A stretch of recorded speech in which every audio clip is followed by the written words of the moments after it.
Un chiffre qui défie toute logique renverse le récit. 92% du territoire repris en un temps record. Et une seconde donnée, tout aussi déconcertante, révèle l'ampleur du bouleversement, une stratégie sans modèle, née dans un pays longtemps considéré comme irréversiblement fragmenté. Comment comprendre ce basculement qui place soudain Ibrahim Traoré au centre d'une dynamique que personne n'attendait vraiment ? Un horizon mouvant s'ouvre. Le Burkina Faso avance sur une ligne étroite où chaque progrès peut devenir une faille. Les décisions qui ont déclenché la reconquête du territoire portent une promesse ambitieuse, mais aussi un risque structurel, aller trop vite vers un modèle inédit sans garantir l'équilibre interne. Comprendre cette mécanique est crucial, car elle éclaire non seulement l'efficacité des choix récents, mais aussi leur fragilité potentielle. Dans ce récit, la valeur pour le spectateur tient en une idée simple de 10 mots. Saisir comment un pays renverse une trajectoire jugée irréversible. C'est ici que se joue l'enjeu majeur. La transition d'un État longtemps dépendant vers un acteur souverain capable de fixer son propre tempo. Mais un détail passé sous silence pourrait fissurer cet élan, micro-hook, subtil, qui interroge la durabilité d'une transformation menée à une vitesse inhabituelle. Les bénéfices sont réels, visibles dans la cohésion retrouvée et la sécurité consolidée. Pourtant, l'ensemble repose sur une architecture encore récente, où un simple déséquilibre pourrait tout ralentir. Le pari est immense, et la question centrale demeure, jusqu'où ce mouvement peut-il tenir ? Un détail négligé a inversé l'ordre des certitudes, et sa portée dépasse tout ce que les observateurs avaient imaginé. La reprise de 92% du territoire, loin d'être un simple indicateur militaire, révèle la première pièce d'une chaîne causale qui a recomposé la trajectoire du pays. À partir de ce pivot, les événements s'enchaînent avec une cohérence inattendue. La sécurisation rapide des zones abandonnées rouvre les routes libérées rallument les marchés réanimés ramènent les familles exilées. Chaque maillon active le suivant, transformant une réaction initiale en dynamique collective. Dans cette logique, le rôle d'Ibrahim Traoré apparaît moins comme une figure isolée que comme l'élément catalyseur d'un système en recomposition.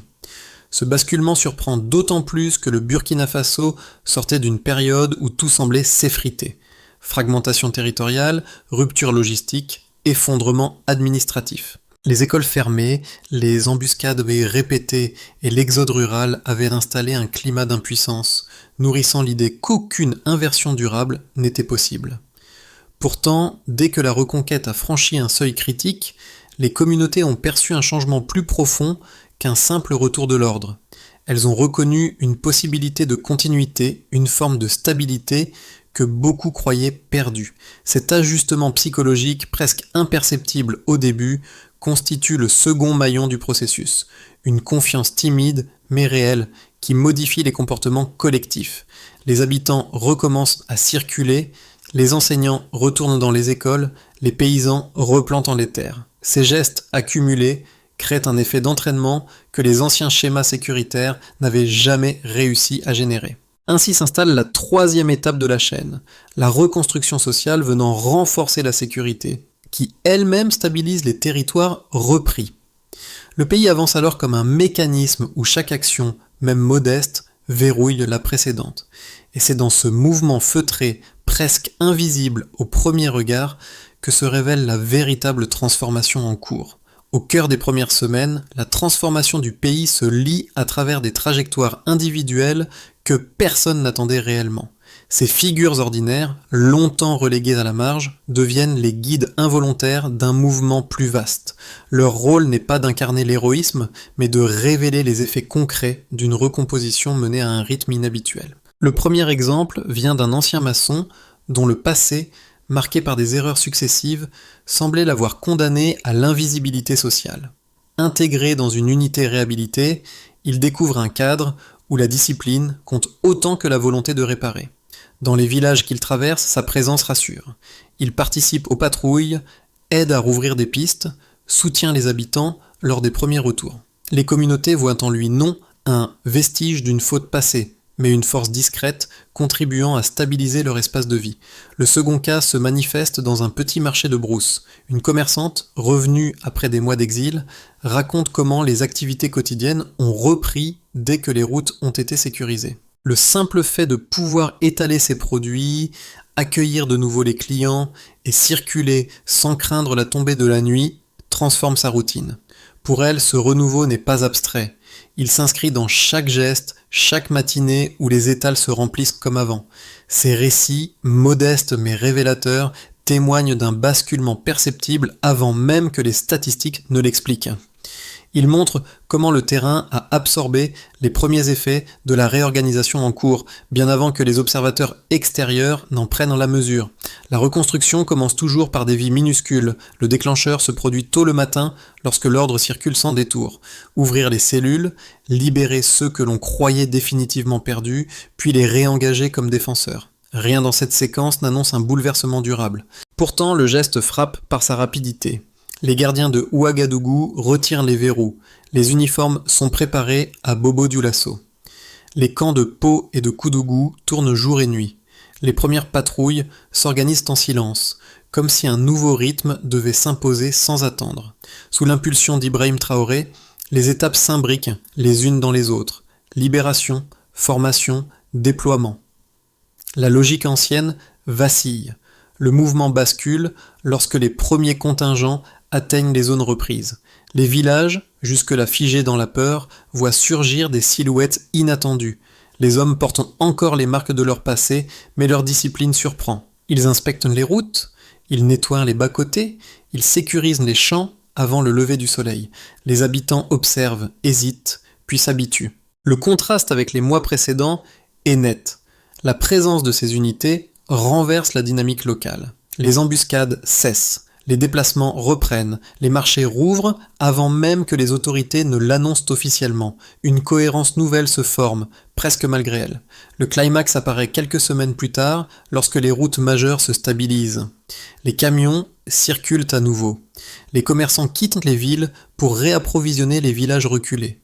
Les familles qui vivaient en exil rentrent peu à peu. Chaque retour crée un autre retour. Les enseignants reprennent leur classe. Les paysans replantent les terres restantes avant la saison sèche.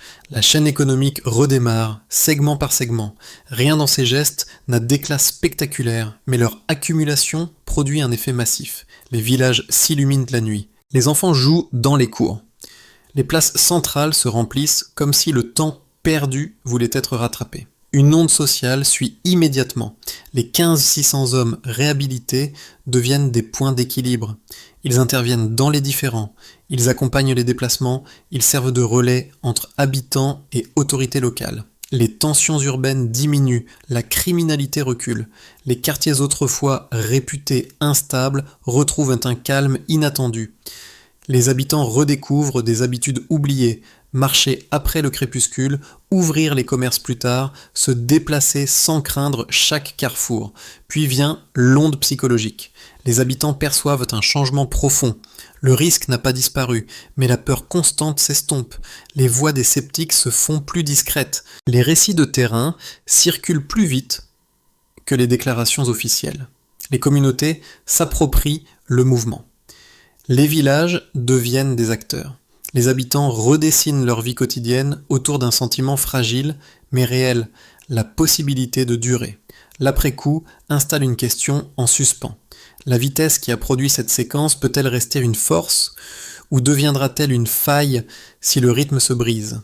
Le tempo change souvent plus vite que les certitudes. L'état initial était clair, un territoire fragmenté, des routes impraticables et des communautés prises en étau. Cette baseline résume les années où l'insécurité empêchait tout mouvement durable. Pour mesurer la rupture, il faut examiner 3 deltas majeurs qui définissent la transformation en cours. Ces variations, toutes spectaculaires à leur manière, forment un ensemble cohérent plutôt qu'une série d'exploits isolés.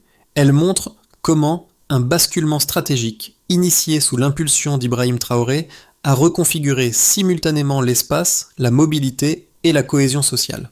Le premier delta est territorial. 92% du territoire repris. Cette donnée marque une accélération opérationnelle inhabituelle. 11 mots. La reconquête agit comme un pivot, car elle rouvre les axes de circulation et restaure des continuités logistiques essentielles. Là où les villages vivaient dans l'enfermement, ils voient réapparaître la possibilité d'un fonctionnement normal. Les enseignants reprennent leur poste, les marchés se stabilisent et les familles reviennent sans avoir à attendre des escortes. La gouvernance redevenue visible change la perception collective. L'État ne se perçoit plus comme une abstraction distante, mais comme une présence qui agit au quotidien.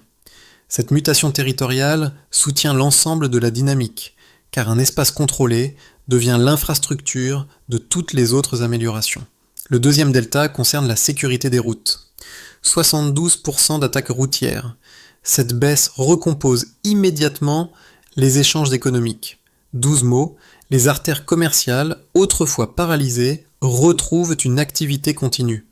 Les convois armés ne sont plus indispensables, remplacés par des contrôles réguliers menés localement. Cette évolution impacte les habitudes. Les commerçants renouent avec les circuits régionaux, les producteurs peuvent transporter leurs biens sans craindre chaque carrefour et les villages éloignés redeviennent intégrés au trajet marchand. Ce recul des attaques transforme la mobilité en ressource et non plus en risque omniprésent. Les communautés rurales voient leur marge de manœuvre s'élargir, ce qui soutient directement l'activité agricole et la reprise des échanges. Le troisième delta touche la cohésion urbaine. 48% de baisse de criminalité. Ce recul révèle une recomposition des rôles sociaux clés, 11 mots. Les ex-détenus, désormais intégrés comme médiateurs, occupent une position nouvelle entre quartier et autorité civile. Leur présence réduit les tensions, fluidifie la résolution de conflits et restaure des formes de confiance qui s'étaient érodées depuis longtemps. Les habitants reprennent des habitudes simples. Ouvrir un commerce plus tard, fréquenter les espaces publics, circuler après le crépuscule. La ville respire différemment, comme si l'environnement social avait changé de densité. Ce troisième delta, souvent moins visible, joue pourtant un rôle déterminant. Il solidifie les gains obtenus sur le terrain et empêche les retours en arrière. Ces trois deltas fonctionnent comme des engrenages. La reconquête territoriale sécurise les routes. Les routes sécurisées relancent l'économie. L'économie réanimée apaise la criminalité. Le système se renforce à mesure qu'il avance, mais sa stabilité dépend encore de la discipline et de la coordination qui l'ont rendu possible jusqu'ici. Deux lectures s'affrontent lorsque l'on observe la transformation actuelle du Burkina Faso. La première insiste sur l'efficacité d'un programme pensé pour répondre à une urgence extrême. Ses partisans rappellent que le pays manquait de troupes, que les zones rurales s'effondraient et que les communautés vivaient dans un état de survie permanent. Pour eux, l'intégration rapide d'hommes marginalisés n'est pas un pari idéologique, mais une solution pragmatique à un vide institutionnel qui menaçait la cohésion nationale. Il souligne que les résultats visibles, routes rouvertes, circulation rétablie, stabilité territoriale, confirment la pertinence d'une approche fondée sur la rédemption encadrée et la mobilisation immédiate de ressources humaines longtemps négligées. Le second point de vue met en garde contre les risques d'une militarisation accélérée. Ces défenseurs redoutent l'apparition d'une force semi-autonome susceptible, un jour, de peser sur l'équilibre interne. Ils rappellent que les hommes issus de la détention portent un passé complexe, parfois conflictuel, et que leur armement rapide pourrait, en l'absence de supervision constante, dériver vers des pouvoirs parallèles. Ce camp craint que l'État, en cherchant une solution rapide, n'ouvre une brèche difficile à refermer si la discipline s'effrite ou si la confiance collective s'amenuise. Entre ces deux positions, une réponse intermédiaire apparaît lorsqu'on examine les données déjà disponibles. Les deltas observés, reprise territoriale massive, forte baisse des attaques routières, recul notable de la criminalité, montrent qu'une logique de terrain fonctionne. Elle ne repose ni uniquement sur la discipline militaire, ni sur un idéalisme social. Elle combine les deux dans une architecture précise où chaque gain renforce le suivant. Les communautés témoignent d'améliorations tangibles et les structures civiles réapparaissent dans des zones autrefois abandonnées. Le modèle reste fragile, mais il produit une cohérence que les approches classiques n'avaient pas su atteindre. La question n'est pas de savoir si cette stratégie est parfaite, mais si elle peut rester stable au fil du temps. Un défi que seule la continuité institutionnelle pourra résoudre. Un seuil vient d'être franchi. Il ne s'agit plus seulement d'une reconquête territoriale, mais d'un déplacement profond de la manière dont l'autorité se manifeste sur le terrain. Pendant que les premières semaines révélaient une dynamique encore hésitante, la suite montre un changement plus décisif. Les unités réhabilitées cessent d'être perçues comme un pari risqué et deviennent des leviers d'organisation locale. Leur présence stabilise les zones reprises, accélère la réouverture des routes et permet aux habitants de renouer avec des routines abandonnées depuis des années. Dans cette phase charnière, Ibrahim Traoré apparaît comme celui qui redéfinit la fonction même du pouvoir, non pas dirigé par la distance, mais encadré au plus près. Les gestes sur le terrain comptent davantage que les déclarations. Les villages sentent que la sécurité ne dépend plus uniquement des forces traditionnelles, mais d'une combinaison d'initiatives qui relient anciens détenus, autorités locales et communautés rurales. Ce midpoint révèle aussi un glissement psychologique. Les habitants voient la peur reculer. Les retours se multiplient, les activités reprennent. Les points autrefois instables cessent d'être des zones d'ombre. La réalité, plus qu'un discours, s'impose comme moteur du changement. Les conséquences de la transformation burkinabé se lisent désormais sur 4 plans distincts, chacun révélant un pan de la mutation en cours. Elles ne se manifestent pas avec le même rythme, mais elles avancent ensemble, portées par l'élan créé depuis la reprise du territoire. Sous l'impulsion d'Ibrahim Traoré, ces effets s'agrègent dans une carte d'impact qui dépasse le seul champ sécuritaire. La réapparition de l'État dans des zones longtemps abandonnées marque une rupture nette avec la période précédente. Les services publics fonctionnent de nouveau, écoles rouvertes, infrastructures réparées, points administratifs rétablis, ce qui réinscrit l'autorité centrale dans le quotidien. Les populations perçoivent que la gouvernance n'est plus un discours lointain, mais une structure qui recommence à répondre. Cette stabilisation progressive renforce l'idée que le pays peut se projeter au-delà de la survie immédiate. Les échanges marchands reprennent une cadence régulière grâce à la sécurisation des routes. Les trajets commerciaux, autrefois fragmentés par les attaques, se réorganisent autour de circuits plus fiables. Les marchés régionaux regagnent en attractivité et les producteurs peuvent à nouveau écouler leurs récoltes sans craindre les zones de non-droit. Cette fluidité retrouvée soutient les villages reculés qui retrouvent une source de revenus directs après des années d'isolement forcé. Le tissu économique renaît par capillarité, segment par segment. Les habitants observent une transformation progressive de leur environnement social. Les médiateurs issus des unités réhabilitées interviennent dans des conflits ordinaires, facilitent la communication avec les autorités et réduisent les tensions locales. Les familles rentrées d'exil réinvestissent en leur quartier et les activités nocturnes reprennent timidement. Les enfants retournent à l'école, signe symbolique d'un retour à une normalité que l'on croyait lointaine. La cohésion se reconstruit dans des gestes simples, là où la peur occupait tout l'espace. Le changement burkinabé attire l'attention des pays voisins. Le Mali et le Niger observent avec intérêt l'efficacité d'un modèle qui rompt avec les approches classiques, tandis que certaines capitales occidentales expriment leurs réserves. Cette divergence traduit un déplacement du centre de gravité stratégique dans le Sahel. Le Burkina Faso impose désormais son propre tempo. L'initiative acquiert une valeur symbolique qui dépasse les frontières, montrant qu'un pays peut réorganiser sa sécurité en mobilisant des ressources internes négligées plutôt qu'en suivant des schémas extérieurs. Ces 4 cercles révèlent une même logique, un mouvement qui, tout en restant fragile, s'ancre dans le terrain avant de se refléter dans les institutions. Ils soulignent aussi le rôle transversal d'Ibrahim Traoré, dont la stratégie relie souveraineté, discipline et cohésion sociale à travers une architecture d'action continue. Reste à savoir si cette dynamique peut traverser les mois à venir sans perdre l'élan qui l'a rendu possible. Les prochains mois ouvriront 3 trajectoires possibles pour le Burkina Faso, chacune façonnée par la discipline institutionnelle, la cohésion sociale et la capacité du pays à préserver l'élan actuel. Rien n'est figé, car la transformation en cours repose sur un équilibre mouvant, encore sensible aux tensions internes comme aux pressions régionales. Sous l'impulsion d'Ibrahim Traoré, cette période de transition devient un test décisif pour la solidité du modèle choisi. Le socle de sécurité se maintient, soutenu par la reconquête de 92% du territoire. Les unités déployées renforcent leur présence dans les zones sensibles, et les routes conservent un niveau de stabilité suffisant pour permettre au marché de fonctionner. Les écoles restent ouvertes, les villages poursuivent leur réinstallation progressive, et les autorités locales s'adaptent aux responsabilités retrouvées. La dynamique avance sans flambée spectaculaire, mais sans effondrement non plus. Le pays stabilise ses acquis, tout en consolidant la coordination entre forces civiles et structures de terrain. Les résultats actuels gagnent en cohérence. Les pays voisins s'inspirent de l'approche burkinabé et une coopération sécuritaire plus dense se forme dans plusieurs zones frontalières.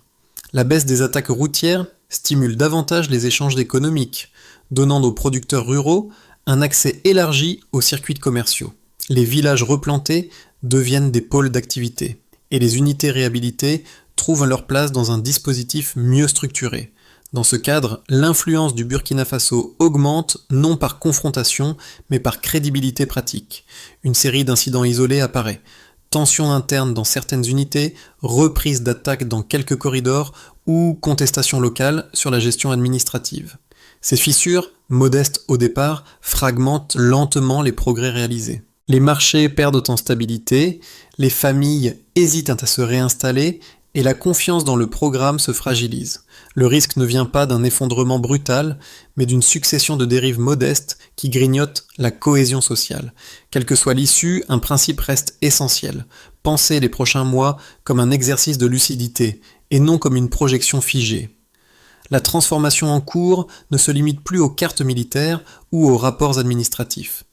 Elle se lie désormais dans les attentes, les doutes et les besoins de plusieurs cercles d'audience qui, chacun à leur manière, cherchent à comprendre ce que cette dynamique signifie pour eux. Ces groupes ne perçoivent pas la mutation avec la même intensité, mais ils convergent autour d'une interrogation partagée. La stabilité actuelle peut-elle durer ? Pour le premier groupe, il s'agit de ceux qui dépendent directement des routes.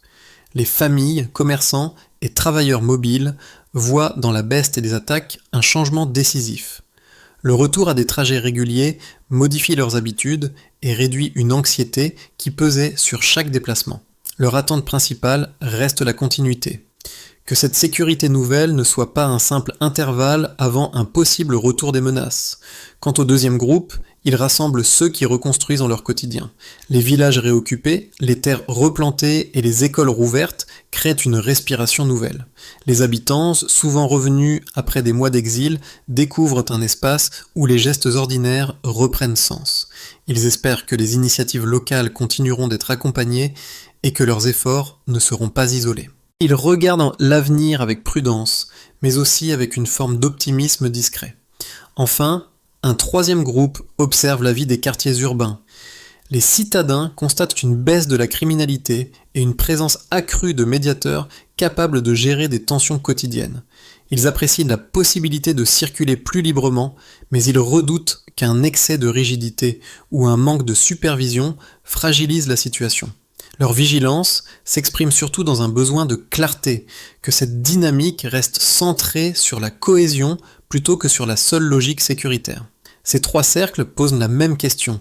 Comment faire durer ce qui vient de renaître ? Pour que l'élan actuel devienne une structure durable, le Burkina Faso doit s'appuyer sur une méthode précise, articulée, autour de responsabilités claires et d'indicateurs observables. Sous l'impulsion d'Ibrahim Traoré, cette trajectoire peut se consolider si chaque acteur, institution, communauté, force locale avance selon une progression coordonnée. Les autorités locales rouvrent routes, écoles et centres médicaux dans les secteurs sécurisés. Les communautés assurent l'entretien quotidien. Indicateur, continuité d'accès aux services sur 3 mois consécutifs. L'État maintient une surveillance permanente pour éviter toute dérive ou autonomisation. Ibrahim Traoré inscrit cette discipline dans une chaîne hiérarchique lisible. Indicateur, absence d'incidents internes répertoriés. Les anciens détenus intégrés poursuivent leurs interventions dans les quartiers et villages. Les chefs communautaires encadrent les résolutions de conflits. Indicateur, réduction régulière des tensions signalées. Les paysans revenus au village replantent les terres abandonnées, accompagnés par les communes pour protéger les zones cultivées. Indicateur: maintien des surfaces exploitées après une saison complète. Les institutions politiques coordonnent leurs choix avec les forces de sécurité pour éviter toute concentration de pouvoir. Cette articulation protège l'intention initiale du programme. Indicateur: fonctionnement continu des organes civils et consultation régulière. Ces 5 étapes dessinent une trajectoire réaliste. Transformer un élan rapide en structure solide sans perdre la cohérence qui l'a rendu possible. Lorsque l'on retrace la trajectoire du pays, les visages croisés dans les premières semaines reviennent avec une clarté particulière. Moussa, dont le passé semblait le condamner à l'effacement, progresse désormais dans les villages avec une assurance mesurée. Ces gestes restent simples, mais chacun d'eux prolonge cette dynamique née d'un choix politique inattendu. Aïcha, elle, continue de relier son deuil à une dignité nouvelle. Ces mots murmurés rappellent que la cohésion ne naît pas des discours, mais de la capacité d'un pays à donner un sens collectif à ses blessures. Dans cette recomposition, Ibrahim Traoré apparaît comme celui qui a permis à ces trajectoires silencieuses de retrouver une place dans la trame nationale. La transformation ne se lit pas seulement dans les cartes du territoire repris, mais dans ce que ces vies racontent lorsqu'elles se remettent en mouvement. Le pays avance parce que ceux qui avaient été relégués deviennent peu à peu des repères dans un ordre en reconstruction. Ces existences modestes forment le fil ténu qui maintient l'élan. Elles rappellent que toute souveraineté durable se construit depuis le bas, patiemment, presque imperceptiblement. Le courage ordinaire déplace toujours les lignes. La transformation du Burkina Faso ne se limite plus aux opérations visibles ou aux chiffres qui jalonnent les rapports officiels. Elle prend forme dans les gestes du quotidien, dans les villages qui se rallument, dans les routes où la méfiance recule, dans les écoles où les enfants reprennent place. Cette mutation s'installe lentement, soutenue par ceux qui, jour après jour, choisissent de maintenir l'élan plutôt que de laisser revenir l'incertitude. Ce moment invite chacun à regarder au-delà des récits rapides. Comprendre ce qui se construit, c'est aussi reconnaître la valeur des initiatives locales, la patience des communautés et la cohérence d'un mouvement qui s'est imposé sans éclat. La souveraineté, dans cette configuration, ressemble moins à un sommet à atteindre qu'à une pratique quotidienne partagée à de multiples échelles. Si cette dynamique doit durer, elle dépendra de la capacité collective à préserver ce qui a été reconstruit et à entretenir les liens qui ont permis ce redressement. Alors, comment chacun peut-il contribuer à renforcer ce nouvel horizon sans le figer ?